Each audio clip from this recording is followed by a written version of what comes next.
Alright, so here she is. This is the video basically just showing the car what it looks like after all the shit's been removed. I'm thinking about replacing this bumper, doing some fiberglass work here on the top, of course, and then on the a little bit on the other side. Not as much as the passenger side, but anyways, I'm gonna go ahead and make that determination as soon as I get this head gasket job that I'm working on done. I want to see how she runs and if there's anything else that I come across while tearing down this motor. I'm gonna, if I do decide to put this thing back on the road, I'm gonna have to replace the front bumper, lights down here, the rear bumper. This is a picture of the hood with all the shit removed off of it. It's up in this position, so hopefully you can see it, but it's going to require some glass work and some sanding, but the hood looks to be pretty structurally fine. And so do these quarter panels, just a bunch of holes in them. So I think if I do some glass work on all these holes, I should have a nice panel there. But anyways, let me show you what I'm working on right now. This is the teardown of the LT4 motor. This motor had previously been rebuilt, and I could tell that because I found a receipt in the vehicle saying it was. So anyways, whoever rebuilt this motor, I think was using a pair of channel locks, a pair of vice grips, and I don't know, he may have had a specialty pair of needle nose pliers in there somewhere. But the Buford that rebuilt this motor obviously didn't know what the hell he was doing, and I don't know if you could see that in there, but right around the intake manifold gasket, just coated with silicone. There's silicone coming right off the sides. For some reason, he decided to cut this notch out, and I'm not sure what the intent was there. The coolant line that goes to the back of the head was obviously supposed to have a studded bolt here tied back down to this, and then a nut on top, which the stud was in the correct place, but this was bent out of the way for some reason. And this is just a couple things that I'm looking at, like also this here's the evidence. This was, oh, the pipe wrench, that's what it was. The pipe wrench was what got this off. So I don't know. I always have my work cut out for me, and I always have to fix other people's bullshit.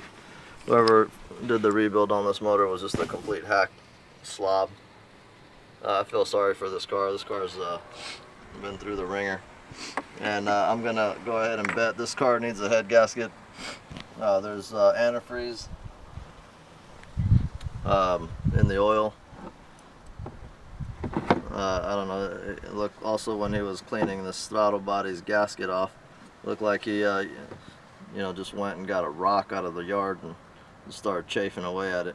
I mean, you might as well have machined that fucking 20 thousandths under. But anyways, just the shit that I gotta deal with. Pisses me off. And then the receipt was for a little over $4,000, so somebody got charged for this job. I wouldn't have paid for any of this work.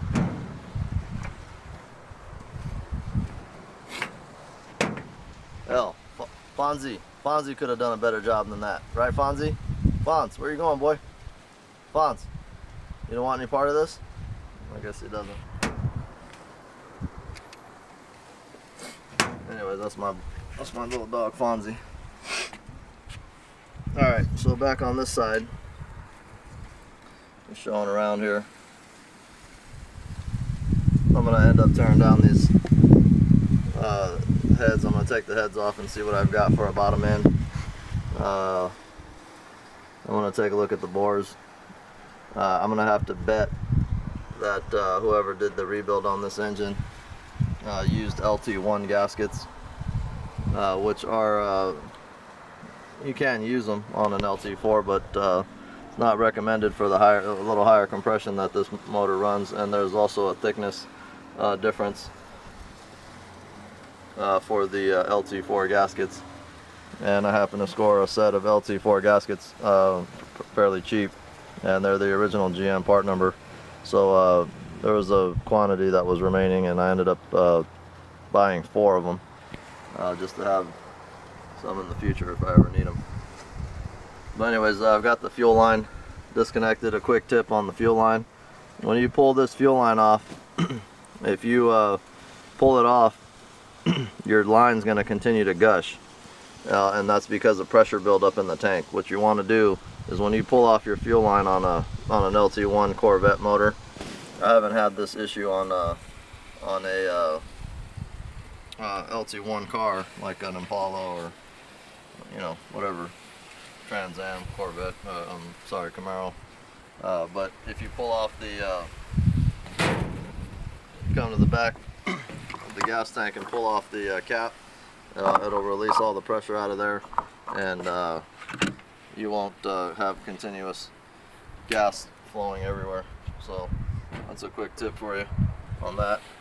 But anyways, I'm going to tear down this head on both these heads on both sides here, take a look at what I've got to work with, and then I'm going to probably show this tear down process little by little here, and then if I find that that I'm going to be able to use this block and work with it, then I'll go ahead and rebuild the whole thing probably. I was going to do just a head gasket probably, but you know, it's tough to say at this point. As soon as I take the heads off, I'll know a little bit more.